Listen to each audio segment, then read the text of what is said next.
قومی تحقیقاتی agency NIA نے جمعہ کی صبح جموں کشمیر میں کئی مقامات پر چھاپے مارے ہیں۔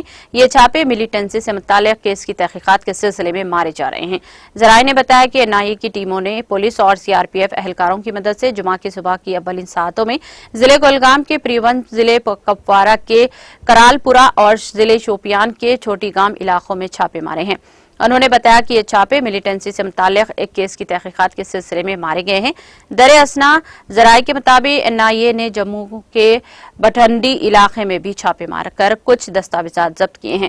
انہوں نے کہا کہ NIA کی ایک ٹیم نے بھٹنڈی کی پیر کالونی میں رہائش پذیر ایک ڈاکٹر کے گھر پر چھاپا مارا۔ انہوں نے ڈاکٹر کی شناخت پرویز احمد ناز ولد محمد شریف ناز کے طور پر کی گئی ہے، جو دراصل گڈوڈا کا رہنے والا ہے۔ ذرائع کا کہنا ہے کہ یہ شک کیا جا رہا ہے کہ موصوف ڈاکٹر اپنے موبائل پر کچھ ایسی ایپس چلا رہا ہے جن پر پابندی عائد ہے۔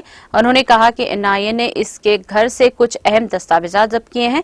اس سلسلے میں مزید تفصیلات کا انتظار ہے۔